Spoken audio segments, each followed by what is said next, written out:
بسم اللہ الرحمن الرحیم۔ السلام علیکم ورحمۃ اللہ وبرکاتہ۔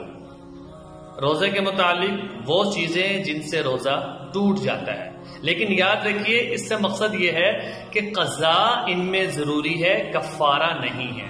فی الحال ان پر بات کریں گے، وہ چیزیں جن سے روزہ ٹوٹ جاتا ہے ان کی قضا لازم ہے، کفارہ ان پر نہیں ہے۔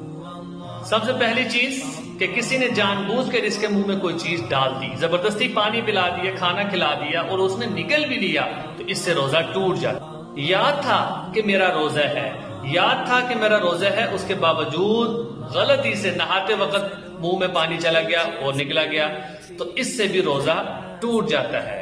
اسی طرح منہ بھر کے کہہ آ گئی، پیچھے بات آئی تھی کہ اگر تھوڑی سی الٹی ہوئی تو اگر وہ خود بخود چلی گئی اسے روزہ نہیں ٹوٹا، اگر قصدن اس نے کر لیا روزہ ٹوٹ گیا۔ یہ ہے کہ منہ بھر کے اگر الٹی آ گئی تو اس سے روزہ ٹوٹ جاتا ہے۔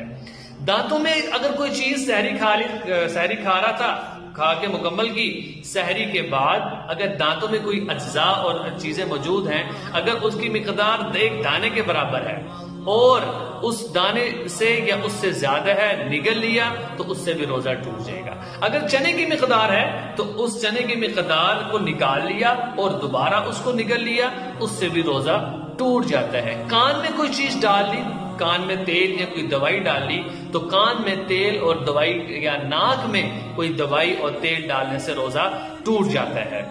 اگلی چیز جس سے روزہ ٹوٹ جاتا ہے وہ یہ ہے کہ بھولے سے جب اس کا روزہ ٹوٹ گیا، حالانکہ اس کا روزہ ٹوٹا نہیں تھا، اس نے غلطی سے کچھ کھا پی لیا، اس کے بعد اس نے قصدن ارادتاً کھانا پینا شروع کر دیا، پہلے تو اس کا روزہ نہیں ٹوٹا تھا، اب اس عمل سے اس کا روزہ ٹوٹ جائے۔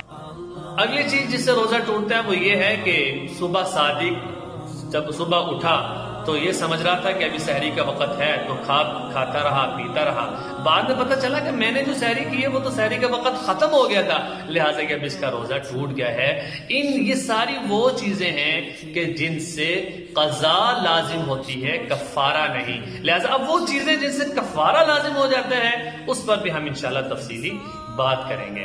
السلام علیکم ورحمۃ اللہ وبرکاتہ۔